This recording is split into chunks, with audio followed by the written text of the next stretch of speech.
So what we will be talking today is, as usual, market update, what it looks like right now, what we're expecting it to look like next year, and what we're doing to help you with. Uh, Somebody has mic on, and, and we have that feedback. Okay, let me. Is it better now? Yeah, that is better now. So I'm sorry about that. So yeah, we will talk about the market overview and national and local trends. So for as far as the national trends, according to apartment lists, year-over-year rent decreased 1% this year. According to Realtor.com, rent dropped 3%. And according to Zillow, more expensive rental prices dropped up to 10%. And according to Zillow extensive 2024 report for national trends, uh, it looks like the typical asking rent price didn't see a change or a very modest change, which reflect market stabilization. We do not see any more those rent hikes that we've seen in the past years. So national rent growth slowed compared to previous years, which indicates a cooling market. And any higher cost rentals were more pronounced in the rental price changes. So in the most market nationwide, you may expect that the pricing will need to be dropped to attract tenants. And switching on into Philadelphia market, I'll the next slide, please. We can see that with the report from BriMLS that we shared actually a couple of months with all of you. I do not know, some of you probably saw it. But with the report from Bright MLS, we can show on this graph, this is days on the market by each zip code and city of Philadelphia that had any property rented in. And here we can see that the longest time on the market were in zip codes 19132, 19121, and 19133, with the days on the market over 100. And the zip code with the shortest time on the market, 19154, 19153, and 52, with under 25 days on the market. However, this report was created 2 months ago with up to October. Now, as of yesterday, we updated the report, including October and November, and all the day on the market for almost each zip code in the city went up. So now instead of 25 days for the shorter day, we have 30 days. And for the longer day, we even have over 130 days. With the average rent still about the same as it was 2 months ago, of 64 days on the market. Which what that means for you? That means that by the data from Bright MLS, and Bright MLS, it's our Pennsylvania and City of Philadelphia MLS, where we can pull the data of every property that was closed for rent. So according to the data from MLS, average time that takes from for the property from the time when it's listed for rent to the time when you get a tenant, it's 64 days. At Trust Towers Realty, we average right now around 50 days on the market, which is still 20% faster than average for the city. But overall, it's a very inflated number or increased number, if you will, compared to the previous years. And we do not see that going down. We just see that number keeps hiking up, especially in areas with uh, that have a lot of inventory available on the market. Now, what can we expect and what can we do to meet market expectations and conditions and be more proactive to the changes? Next slide, please. So, as we already saw in Zillow report, or what I mentioned in Zillow report, that we do not expect the rental market to rebound soon, meaning that we do not expect that this is just a seasonal change and that the rental market all of a sudden will warm up come March or April. We still see that trend in days on the market growing up. So what we need to do is we need to make sure that we price properties more aggressively to stay competitive with other listings. Right here on the screen, you see a screenshot that we did last week of the area of Fishtown and Old Kensington. And you can see on the screenshot, right on the top where it says rental listings, that we have over 1,100 properties available for rent, active rental listings. That means that anybody who's looking for rent, they have in that area, they have 1,100 houses to choose from, and it's very hard to stand out and find and attract tenants for the property when you market it. And a lot of the properties offer move-in specials. On the right, you can see another screenshot taken from Zillow. It's a special offer from one of these buildings that you see in the picture. We have a lot of new construction in the city of Philadelphia, and they still coming up.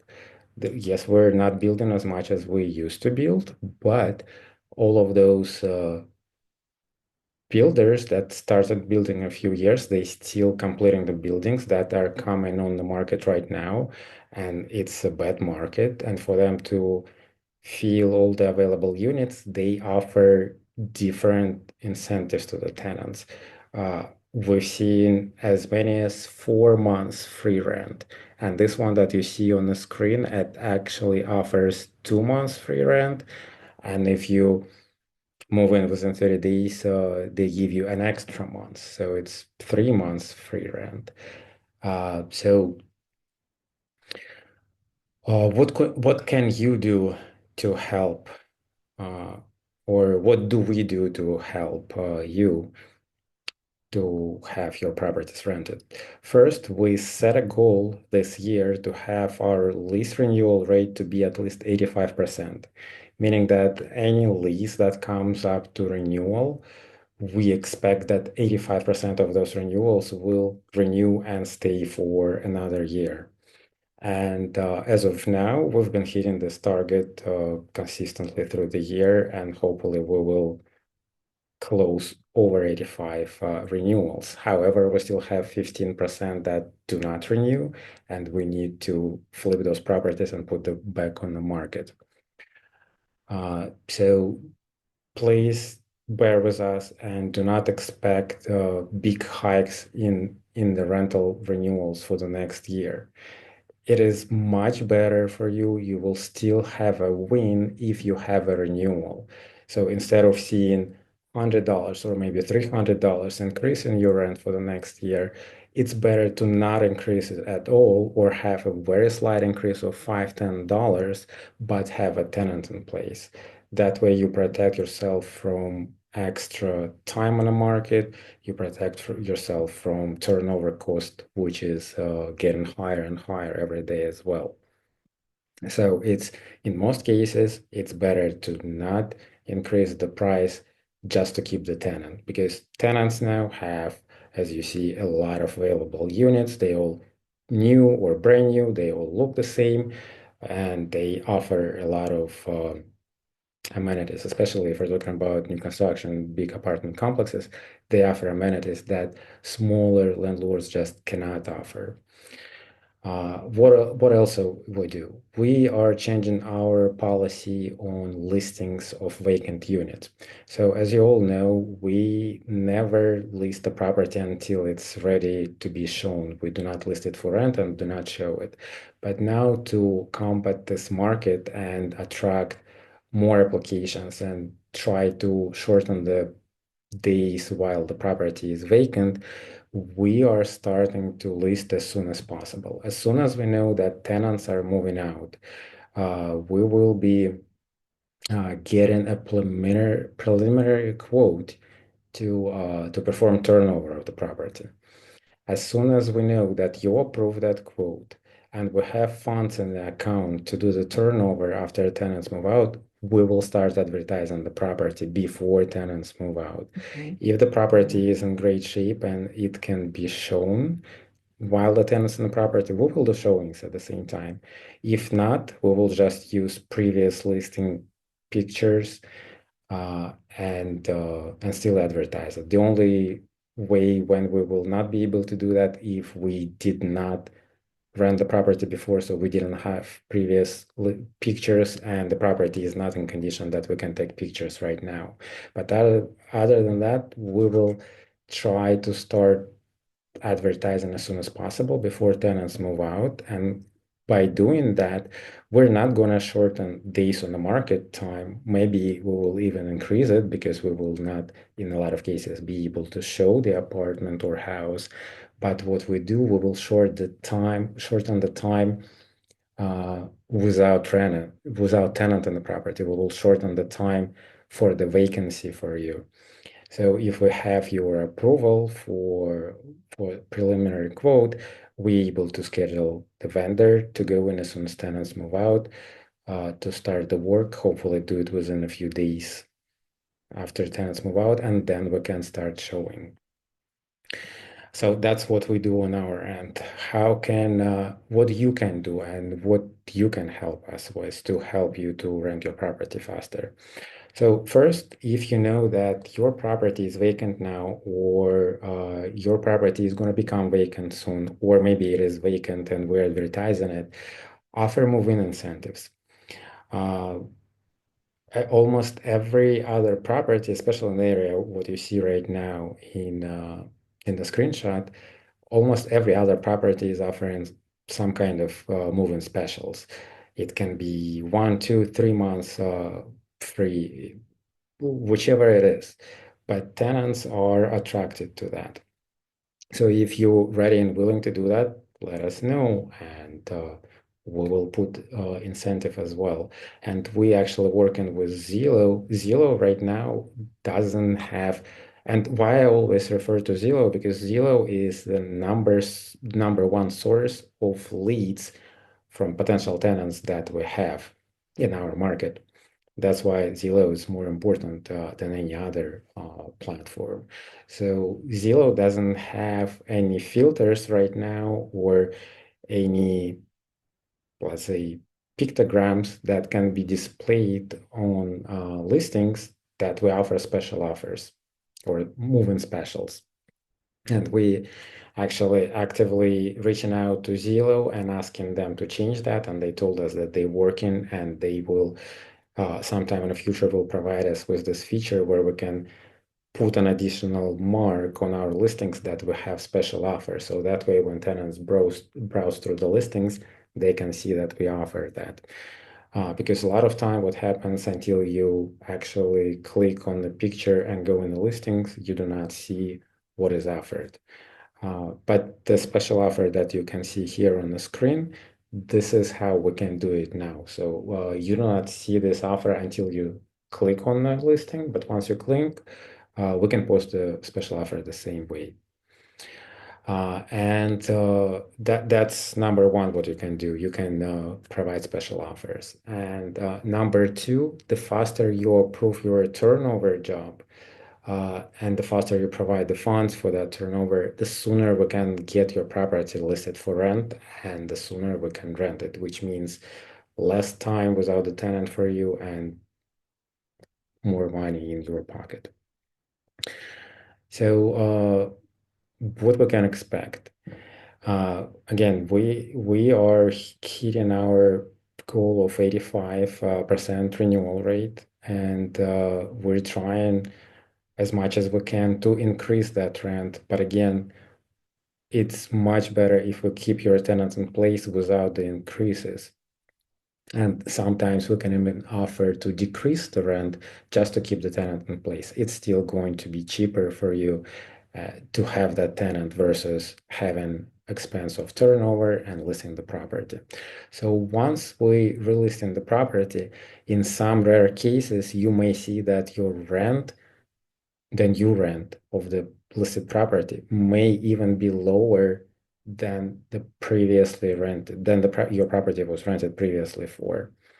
The reason is exactly the same, that the market is oversaturated with a lot of renovated, rehabbed, new construction properties, not a lot of people going around, and it's very hard to stand out. If 3 years ago we had a line of people to rent, now we have a line of properties for one person to move in.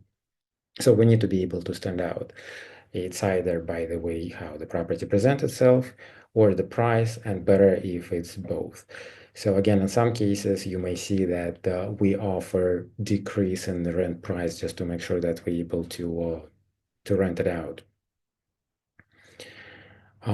But besides that, we need to make sure that the property is taken care of, it's fully fixed, that it shows well, and it's looking good and clean. It's very hard for us to compete with other properties if we cannot provide that. But as you know, we always try to do that. The next slide, please. So, what kind of challenges we're facing right now and what we expect to see in 2025? So, right now we have a significant increase in rental application fraud. It was always around, it's nothing new, but it was never as bad as it is now. We need to spend much more time and use more tools to go through every application and to detect problems. So we see 1 out of 5 application with some kind of fake documents. It can be fake pay stubs, it can be some sort of falsified information, altered bank statements, fake jobs, fake landlords, fake previous landlords. And it's getting harder and harder to catch that since we're getting more and more tools to make that available for tenants. AIs, a lot of different tools that you can just ask and they will create for you fake pay stubs. You can buy them on Facebook, you can buy them online, you can just Google fake pay stub or pay stub to rent a property and you can pay $5 and they will give you pay stubs. We are still able to catch that and to double check, but it's getting more and more complicated and we're getting more and more of those.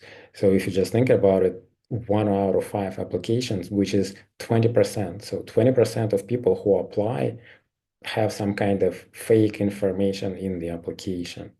And it's already not easy to get that application. And now if you think that 20% out of them are fake, it's getting even more complicated for us to find and place a decent tenant. What else? We see significant increase over the last year in the material cost and maintenance cost. Hence, that's where it comes that it's much easier for you to keep the tenant and not increase the rent than having a turnover because it has cost much more this year than it was a year ago to do the same turnover job. And as inflation goes up, so all the costs do. Your real estate taxes go up. City of Philadelphia had another tax assessment this year, and a lot of taxes went up, and insurance cost goes up. And as we're all humans, and usually I'm a landlord as well. And as a landlord, what I think, okay, my taxes go up, my insurance go up, so that means that the rent should go up, that rent should increase. But unfortunately, it doesn't work that way all the time in the market conditions that we're right now. Sometimes the rent may not go up because if you increase your rent, you may lose a tenant, and then it may take much longer to find another one. So unfortunately, it's something that falls onto the landlord to bear those costs.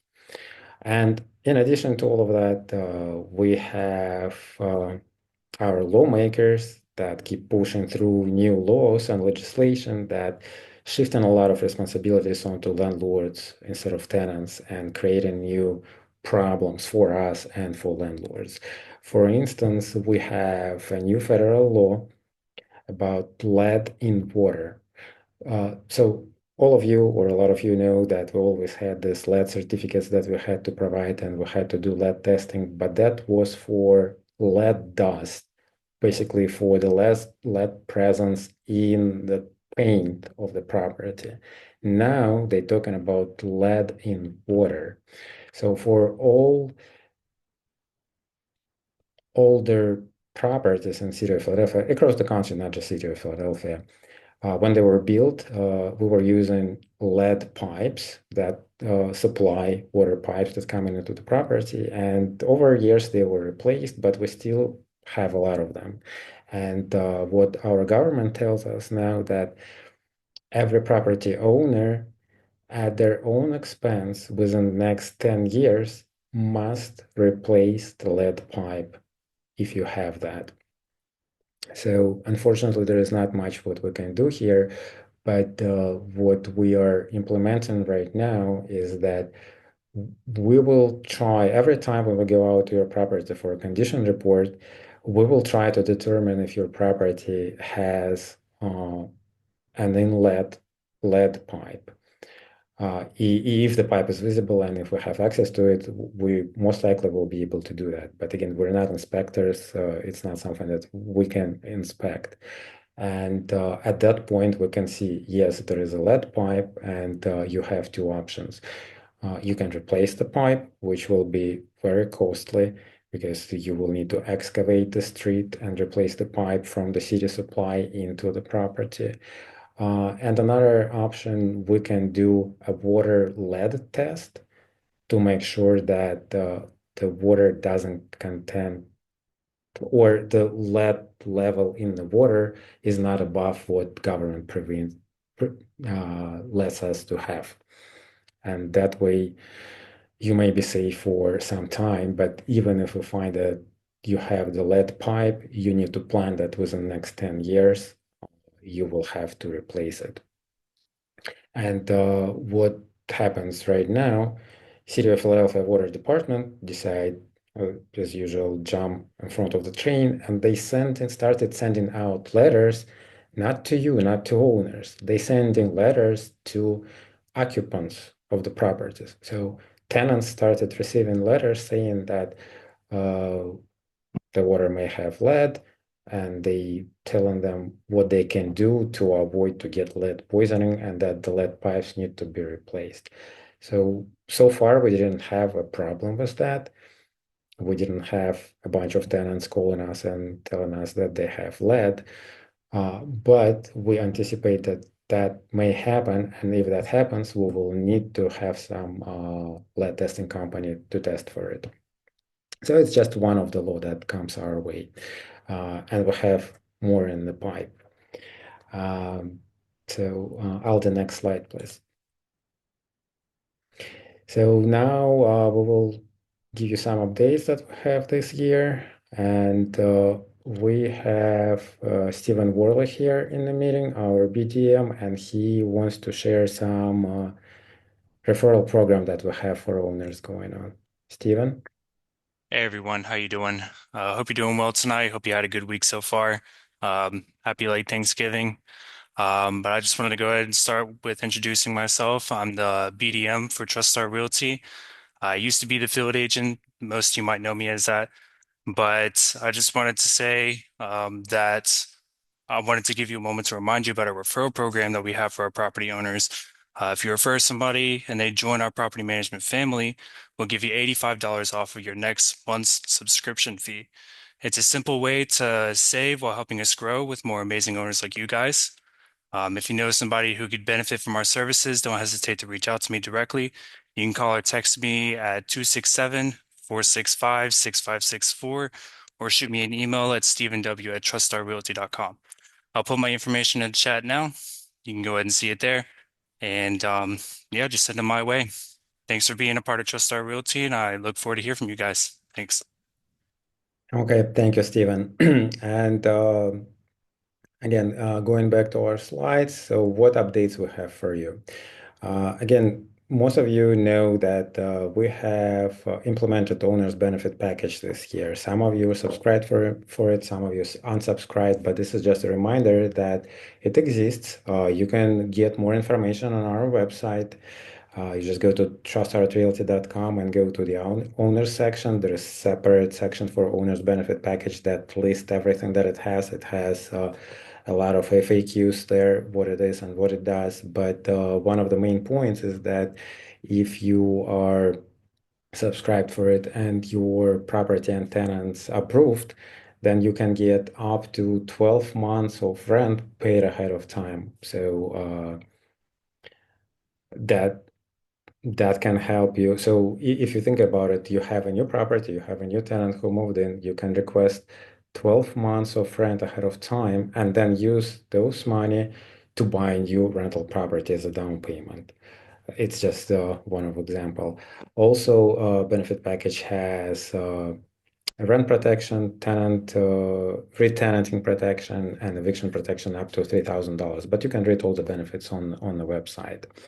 Now, what else we started offering this year, again, to increase the amount of leads that we get to rent your properties as soon as possible, we are offering deposit-free move-ins. And it doesn't mean that we do not collect deposits or that we will not be able to collect security deposits when tenants move out.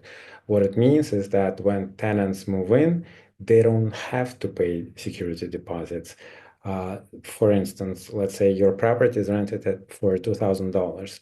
If we collect as usual, then tenants have to have $6,000 just to move in, which is a hefty amount for a lot of tenants, unfortunately. With offer and deposit free move-ins, we're eliminating $2,000 out of it, which opens it up to more people. And how it works, uh, tenants, instead of paying full amount of deposit up front, they have some kind of monthly fee that they will be paying for a deposit. It's not paid to us. We have a third-party company who's taking care of that. And in case if tenant defaults, or when they move out and we need to assess damages or unpaid rent to them, we will receive a full deposit or full amount that we assess in the damages towards that tenant. So that's a great program that we offer now. Of course, we have our improving our processes as usually. We added new positions in the company and new team members in the company to improve our services and our offers to you. So a few reminders before we switch on to our guest speakers that we have for you today. So for all of you who have multifamily properties, make sure to pay your refuse collection fee, which is due by the end of this year, December 31, and your real estate taxes due March 31, 2025. And while we're talking about taxes, this is the time when we can introduce our first guest speaker. The next slide, please. Um, no questions. If anybody has questions, we can answer them now, or we can keep going and go to our next speaker. So you can just drop them off in the chat if you have questions. Aldi, next slide, please. Yep. So our first speaker is Jennifer Faust. She is certified public accountant, and she will talk to you about exciting topic of taxes. Jennifer, are you here? Well, yes, I am. Thank you, Yuri. Yeah, to me, taxes are exciting. I know. But as Yuri said, I'm Jennifer Faust. I'm a CPA with Lehigh Tax Services, and I work with individuals and closely held businesses in a lot of tax strategy, tax planning, and all of that fun stuff. And I just would like to thank Yuri for asking me to come and talk about some tax stuff that pertains to real estate investments. That is, I specialize in a lot of real estate investments. A lot of my clients are real estate investors. So I do focus a lot on that. And as I said, I focus a lot on tax strategy and tax planning. So with that being said, one of the things that Yuri had asked me to talk about tonight is owning property in an LLC as opposed to having it in your personal name. As far as tax goes, there really isn't any difference with owning it in your personal name or having it in an LLC. It's taxed the same. Where the difference really comes in is in liability issues. Because if you have the property in your personal name and somebody sues you, you're wide open to all of your assets being assessed and brought into the lawsuit. An LLC doesn't guarantee you that that's not going to happen, but it does offer a little bit more insurance that it's not going to happen. One of the biggest things that are seeing and attorneys have said, of course, always recommended to put the property in an LLC, but realize it's not 100% protection. How you can help to keep that barrier in place is to make sure everything is totally separate. You have a separate bank account for your entity. You pay the bills out of that bank account. You put the rent in that bank account. And if you put money into it, you set it up like a loan, like you're loaning the entity money. And when you pay yourself back, it's a check written to you. That way, you're kind of keeping the liability to you personally at arm's length.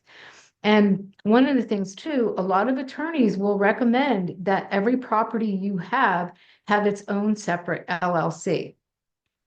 As far, like you said, from a tax perspective, it's all the same.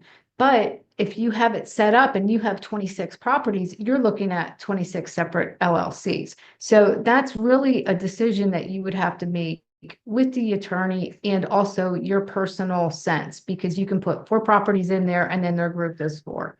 But from a tax perspective, it's all the same. One advantage to having the property in an LLC is if you want to transfer that property to somebody else, say you want to give it to your child, your sister, whomever, then you are avoiding transfer tax on that property because you're just transferring the entity to the person's name and the entity owns the property. So that's one way of avoiding transfer tax. One of the questions that comes up is if I have a property in my personal name, is it better for me to transfer it into an LLC?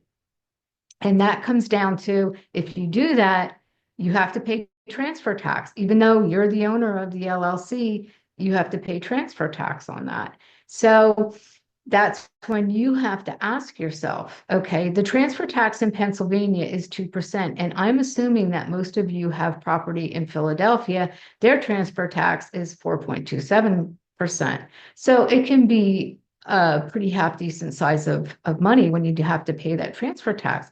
So that's what you have to take into consideration. Is the liability, putting the liability in the entity, is it worth it to me to pay that money? Considering it may not be 100% protection. So there isn't any guarantees, but you have to take that into consideration when you're making your decisions because everybody's going to decide differently. Maybe the money isn't worth it to them. But that's just some things to take into consideration as far as putting it into an LLC or not. I would tell you if you're buying a new property, there's no harm or foul in immediately putting it into an LLC. It's just going to cost you whatever the LLC costs to set up. So when you're purchasing the property, you ultimately have to have your strategy in place is what is your ultimate goal with it and keeping that in mind when you're purchasing it and doing what you need to do for that. One of the other things that I was going to talk about tonight a little bit is depreciation, because depreciation can be big. It's a big factor when you own properties. It's a big factor in helping you offset your taxable income. It's a big factor in consideration when you sell the property because of depreciation recapture.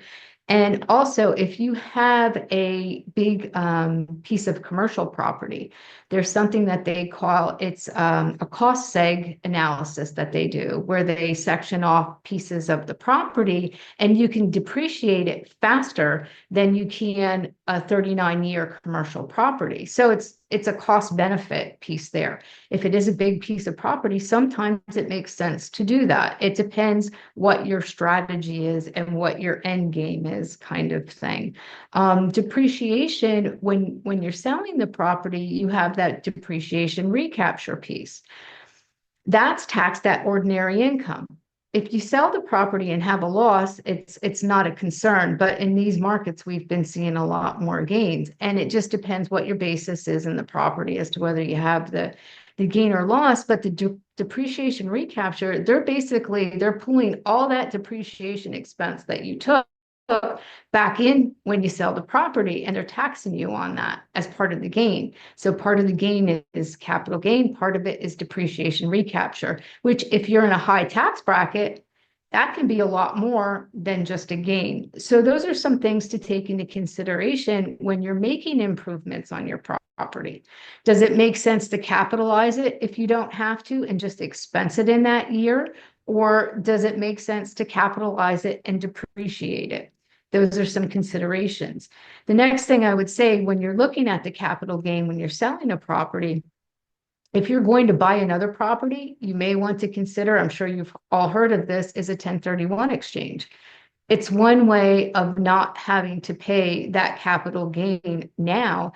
And if your ultimate goal, your end goal here is that you're just trying to increase your net worth as you go along, that's a great way of doing it. And because you're not having to pay any money out of pocket, but you do have to buy a property that is worth more than what you're selling. So you're constantly increasing your net worth. So again, it depends on what your strategy is and what your end game is. And with the 1031 exchanges, you can't decide that after you've sold the property. It's planning involved there, and there is a third party that has to get involved with facilitating the whole transaction. So there's some forethought there, but it is an idea to keep in mind. One of the other things I just wanted to quickly mention is depreciation, or real estate in itself is considered a passive activity, which we all know, when you're a property owner, usually, unless you're taking care of everything, to you, it may be totally passive. If you have things where it's not passive, when it's passive, you're put into, you're limited to a $3,000 loss per year. So even if you have a $100,000 loss on that property, you can only take $3,000 of it. You don't lose it, it keeps rolling forward. And then when you ultimately sell the property, you can take those losses at that end of it. But if you can get yourself classified as a materially participating real estate professional, you can take up to $25,000 in losses in a year. And that's big. How you classify yourself as that is if you're putting 500 or more hours a year into running your real estate entities, you can take that classification. So obviously, the more properties you have, the more likely it is that you can take that classification.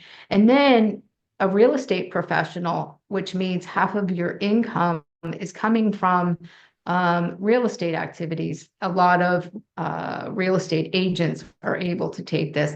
You have unlimited losses at that point that you can take. You have to have half your income has to come from real estate, and 750 or more hours have to be put into real estate. As far as major tax changes coming up for 25, there's not a whole lot coming up for 25. The tax brackets are changing to our benefit. So more of our money is going to be taxed at a lesser amount. But we're not gonna, what's really happening is in 25, there's some tax laws that are going to be sunsetting. We have to see what the new administration is going to keep and what they're going to change.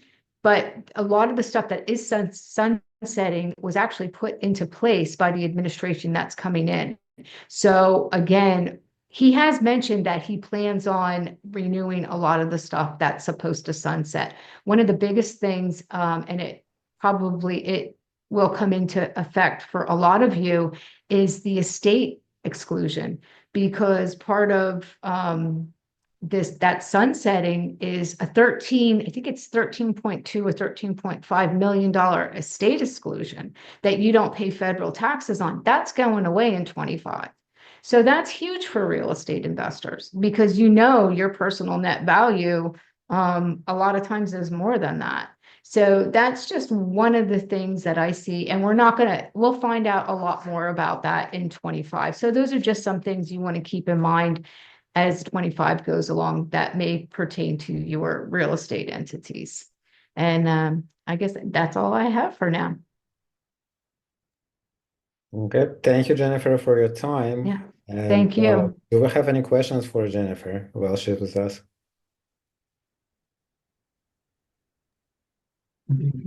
Just as I ask a question. That's easy. I yeah, Dwayne in the chat is asking if there is any way he can get your contact information. So Jennifer, if you can just drop your information in the chat, so anybody who needs your assistance, they can reach out to you. And you can also, anybody, if you need help with taxes, reach out to Jennifer. If you don't have her information, you can reach out directly to us and we will provide you her information. I also believe if you go to our website and you go to owners resources, we have resources for you where you can go for your mortgage needs, for your taxes, your bookkeeping and accounting, and Jennifer information is on the website as well. Kristen is asking a question. Thank you. Logging as a real estate pro, how detailed does that have to be? I'm not sure if I understood For a that. real estate professional, how Yeah. detailed? It's mostly, I mean, if it's kind of, they don't necessarily look at logging, but it's kind of, you look at it even as, does it make sense? If you have one property and you're working full-time somewhere else, you obviously are not a real estate professional. What it is half of your income has to come from real estate. So that's why it's real easy for a real estate agent to say they're a real estate professional, because that's where they're making their income. If all of your income is coming from your rental properties, you're obviously a real estate professional. It's not necessarily keeping logs, but it's a test of, does it even make sense? It's very easy at that point. Now, if you have a full-time job and you have 30 properties, more than likely you have means for saying you are a real estate professional. If you have a full-time job and you only have 5 properties, I don't think you're a real estate professional, but you may qualify to be materially participating, because the more properties you have, the more time you are putting into them. Even if you have the property management with Yuri, you're still most likely putting time into your entity, even if it's administrative pieces of it. Some people go out and do their own maintenance. That certainly counts as it. And I will be honest with you, I've never seen it questioned. I think the only way it's going to be questioned is if they're auditing something else. And like I said, it has to pass a reality test. Does it make sense? I've seen attorneys that work full-time in their law office, but they have 30 some properties and they classify themselves as a real estate professional because they're getting a lot of income from those properties. So that's the threshold, is the income piece. Where is the bulk of your income coming from and the time put into it for the professional part? Okay. We have a question from Renee Hall. What do you have to do to transfer the deed to your LLC? No, I can There take you that one. have to, yeah, and there you would have to pay transfer tax on it, but an attorney, or you could even do it yourself. You just have to go to the courthouse and they can transfer the deed for you or change it for you. But if you're transferring it into an LLC, you would have to pay the transfer tax on it. Yeah, and usually I would just recommend to reach out to a title company, and title company can do everything for you. But again, as Jennifer said, you will have to pay transfer taxes. It doesn't matter if it's from your name to your LLC, from your name for your trust or anything else. Any transfer of ownership of a property in Philadelphia or in Pennsylvania is triggering that transfer tax. And that's the one nice thing, if you do have it in an LLC right from formation, and in the future you set up a trust, you can just put that entity into the trust and there's no transfer tax associated with it. Yeah, that's awesome. Okay, thank you, Jennifer. Sorry, could you Thank repeat that you. about putting the property into a living trust? If you have the property in an LLC and you want to transfer the property into a trust, you just transfer the LLC into the trust, so there's no transfer tax involved. Because when you're transferring the entity owns the property. So when you transfer the entity, the property goes with it. But what about if it's in your name and you transfer it to a trust? That's different. As Yuri said, you're paying transfer tax on Oh, that. so That's that's still a why, transfer tax situation. Okay. yeah, if you don't have it in an LLC, yes. Okay. Thank Okay, you. perfect. Thank you. Thank you, Jennifer. Yeah, again, just drop your information in the chat and we are moving on. Aldi, if you can put next slide. Our next speaker, we went through the questions already. Next slide, please. It was supposed to be Josh today with us, but we have his coworker, Hunter. Josh was not able to make it. Hunter, are you here with us? Yes. Hey, Yuri, how are you? Hey, welcome. Yeah, I will be filling in for Josh. I'll do my best to facilitate his speaking part. But I'm with Lending One. We're a direct private lender. We specialize in financing 100% of real estate investors. So we don't do anything owner occupied or vacation or second homes. It is just non-owner occupied investment real estate. We have been in business for about 10 years. I've had the pleasure of meeting and working with Yuri. And we try to handle everything that a real estate investor can throw at us in the 1 to 4 unit space. So everything we do close in the name of an LLC. So thank you for Jennifer for going over those benefits. That's I would just echo the very same thing that she mentioned. It's a huge liability protection for yourself as an investor, as a landlord. But we do long-term 30-year fixed rate loans, as well as short-term fix and flip, and even fixed to rent, which is a little bit of a hybrid of both loan options. What that entails is more of a short-term purchase renovation money that we can cover on that front end loan and then refinance directly into that long-term loan after it has been renovated and filled with a tenant. But the whole idea for us is to be your partner in any sort of residential real estate opportunity that you're looking at. So that's essentially what we do day in, day out. Josh is probably a much better speaker than me since he is our director of our VP of partnerships. I'm one of the sales directors here. I've been with Lending One for about 6 years. So I will drop my name, number, email if you do have any sort of questions. If you'd like me to run any numbers for you, always happy to provide quotes, give you an update on where we are for long-term rates, and even on the short-term side. We are very bullish for 2025 in terms of rates. I don't know if it's going to be right in Q1, maybe towards the end of Q1 and into Q2 and Q3. But we're looking for a great year, and hope everyone has made the best of what we had in 2024. Okay, thank you, Hunter. So yeah, if you can drop your information in the chat. Sure. And do you have any questions for Hunter? So I what don't I see can, any. Hmm. nothing? No. Okay, so I was just going to chime in that I personally worked with Lending One and closed a few of my own deals, and it's been a great experience. So definitely would recommend. And again, you can find their contact information on our website as well if you ever need to have it in the future. We had a question from Jasmine. Can you expand on fixed to rent lending concept you mentioned? Sure. Yeah, absolutely. So the concept behind it is where you would find a property that needs renovations, right? It's a house that is going to be a good rental, but is not in rent-ready condition currently, right? Where you need to put some, maybe it's flooring, paint, appliances, whatever it may be. It could even be a full gut. It really depends on how good of a deal you're finding on the front end. But how it would work is we would come in and fund anywhere from 80 to 90% of the purchase price of the property and 100% of the renovation cost. We would fund the renovation costs as work's completed. Once that work is done, you fill with the tenant. We would then reappraise the property and give you a long-term 30-year loan based on the new property appraised value. It's kind of the Burr method, if you're familiar with it.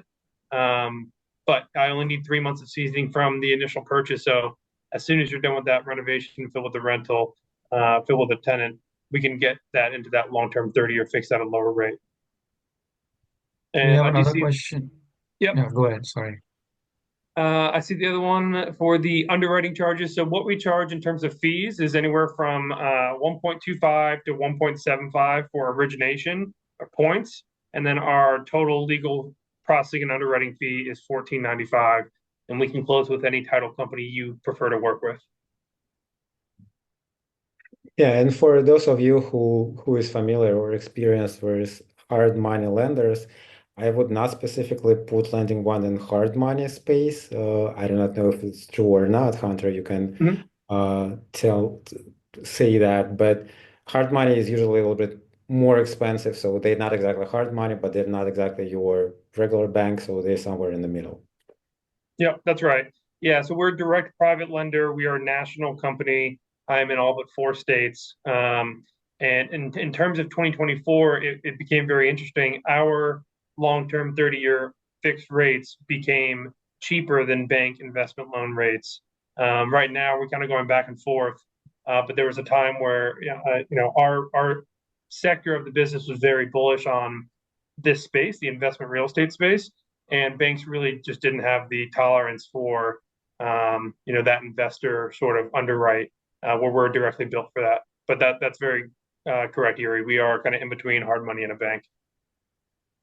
Okay, sounds good. Thank you, Hunter. And you already dropped your contact. So again, anybody who has any interest, reach out directly to Hunter. If you cannot find the contacts, reach out to us. We can provide it to you. Or again, just go to the website to the owners section of it, and you will find lending one information there. Hunter, thank you for being here with us, and it's time to move to our last but not the least speaker. Aldin, can you forward the slide? The next slide. Yep, Daniel. Daniel, are you here with us? Yeah, you're muted, I think. Can you hear me? No. We can hear you now. Yep. Thank you. Can you see me or no video here? Yes. We Clear. can We hear can see. you and we can see you. All right. I just want to say thank you for having me. I'm the contractor. I'm not really the stand in front speaker, but I thank you for having me.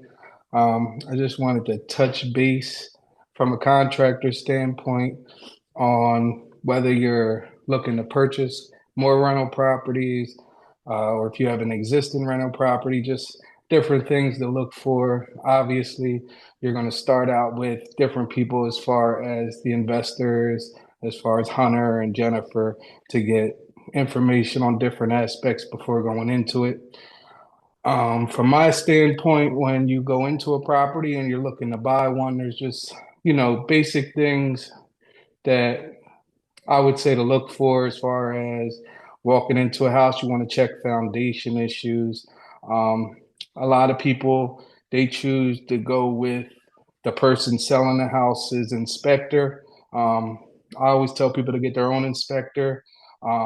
If you got a contractor that you know that you're confident in, always bring a contractor with you because they're they have a better eye of seeing things, damaged joist, floors. You can look at equipment that may be salvageable, that you don't have to replace. There's a bunch of different options as far as saving money when you're trying to just fix a property to rent as far as not to sell. I do see from working in a lot of properties, some people tend to dress the house up to make it look better as far as cosmetically with tile and stuff like that. Then they neglect the behind the scenes stuff as far as wiring, plumbing, HVAC. Like it'll be a beautiful house with an old HVAC system. So going into a new house, I would say if the system is older, we have a lot of houses that are 100 years old. So the plumbing, the underground plumbing, you may have the system working temporarily, but then you'll get an underground crack, and then that's tens and thousands of dollars to fix once you're already fixed the property and have it looking good. So it's better to have a contractor, have somebody that's well-rounded to look at the property prior to getting it, to see exactly what needs to go into it, the location of the property, how much it's costing you, how much you need to put into it, just for it to make complete sense to be profitable. I don't know if I touched base on a lot of things. As far as you having a rental property already, and TrustArt does a great job with this. I work with other property management companies, but I always tell my customers if they're looking for a new property management company to go to you guys because you guys do a good job on getting 3 different contractors' pricings on a job. So I'll get a call and say, look, 2 guys went to look. Can you go look at this? So, it's good to have people that are looking for the best price for you guys, but still looking for quality work. And I enjoy working with you guys. If there's any other questions that anybody has as far as on maintenance that needs to be done or questions about maintenance, I'll feel happy to ask because I'm more like a one-on-one person when I go into a property and talk to a customer. As far as talking on a screen, it's just not the best for me. But if anybody has any questions that I can answer as far as your property, I'll be happy to answer it. Thank you, Danny. I have a question for you, actually. So, yes, Danny is working with us, or we're working with Danny for quite a long time now. And can you speak of new rehabs? Whenever you see a new rehab, and what kind of problems or issues do you encounter more often with those? As you already touched on that whenever you buy beautiful property that you can have wiring, plumbing, or HVAC issues, but what do you see more often? What kind of issues, and what does it take to deal with those? So most new rehabs, obviously the HVAC. HVAC's a big thing because anybody that's selling a house or renting a house, people want to have central air. And all of our houses are boilers, they have radiators, and like that stuff has to come out. So obviously that's just a given from the beginning. But mostly with our older houses, I see a lot of foundation issues that are, hidden cracks in the foundation, water penetrating basements. That's just normal. And then a lot of people just don't understand that like different parts of the city, different neighborhoods in the city have different water tables. So when you're doing your research on your property, you can go to the city and you can ask them, what's this property's water table at? Because your basement may already be at a level where water's penetrating from the ground, and that's just a natural thing. And then you have other properties where it's going to stay dry all the time. So that's stuff to look into. Looking in the basement, you can always see the joists. The second floor, third floor properties, it's harder to determine if the joists are bad. But when you're walking on joists, if you hear a lot of creaking, a lot of cracking sound under your feet. Most likely these joists have splits in them, they're dry rotted, stuff like that. Always want to get a roofer to go up and look at the roof, because even though the house is old, sometimes the roofs have been done over the years because most roofing companies do a 15-year warranty. So you might have a brand new roof. Don't just go and expecting you need a new roof. Windows is a big thing. I see people try to keep old windows. I suggest putting new windows in a property. I mean, windows can get a little costly, but the older windows are single pane. If you put new windows in, you're saving on electric, you're saving on energy with your HVAC. If you just have cold air dumping out the house, it's just going to cost more money at the end. Insulating the house is a big thing. None of our houses, if you're purchasing an old house, if you're building from the ground up, it's different. But older houses are not insulated at all. I mean, then they put insulation in the roof, and then the house on the sides are just brick all the way around. That's the biggest things I would say I see is plumbing issues because our plumbing is old. Electrical, most houses are knob and tube. So if you're buying an older house that has never been rehabbed, has never been, touched completely, if it's just been cosmetically done, you're most likely looking at wiring that needs to be done, new plumbing that needs to be done, electrical, HVAC, basically a whole rehab. So there's ways to get around certain things as far as framing because a lot of the lumber and the walls are still good. But as far as mechanicals, don't shortchange yourself because this stuff is old. But always look at the outside of the house as well. So I have a lot of issues where people will just walk around the house and not pay attention to the surroundings. If you see a tree growing within 10 to 15 feet of the house and it's a big tree, you're most likely going to have roots growing inside your main drain because the roots just grow through the drains. So you'll probably have root issues in the drains and then foundation issues from the roots cracking the foundation. Okay. Yes, the two major things we noticed in the North Philly properties in the last 1 year is the tenant moves in and they don't get heat or AC on the second floor because the ductwork is old. They had a boiler earlier, they added a HVAC system, and now but the ducts are the same, the narrow ducts. So that is something which you may not notice when you're buying a property, but when a tenant moves in and it's hot summer and the air is not reaching the back room on the second floor. And the second thing is the basement water intrusion. So when you're buying the property, it may not rain that time and you may not notice water, flooding into the basement, but then the cost to arch the walls or install a French drain is quite expensive. So these two things is something which you can keep in mind while purchasing a new property. And Kirsten has a question for us. Do you do many walkthrough for approximate quotes that the investor is considering? For instance, if I have 4 or 5 properties where sales didn't happen, is that acceptable regarding your time, or do you charge for walkthroughs? So I believe she's talking about checking a property which they're planning to buy.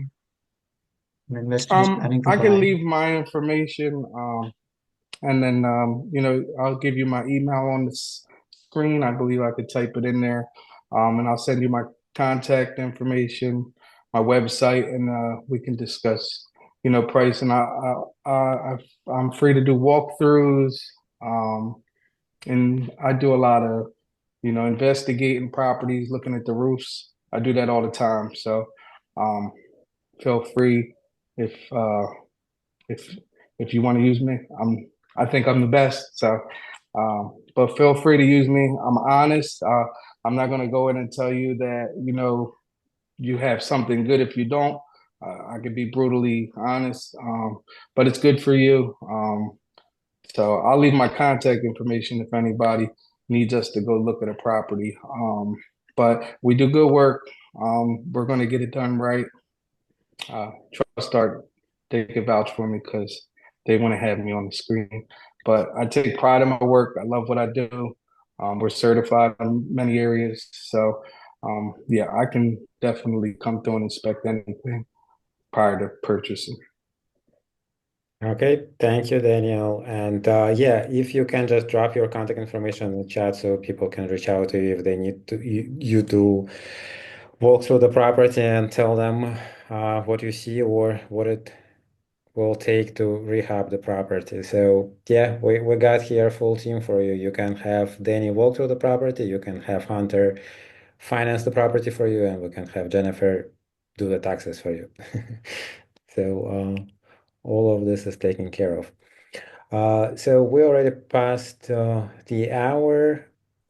If anybody have any additional questions, please drop them in the chat for the last minute. If not, then thank you guys so much. Thank you for our speakers tonight.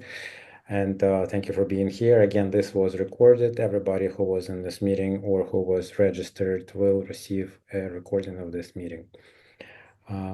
Thank you, and we're hoping to serve you even better next year. And again, just a reminder, if you didn't register for photo shoot that we have this Saturday in our office, feel free to register. There is still space left. You still can come and take nice holiday pictures. Okay. Thank you, guys. See you. Thank you. Bye.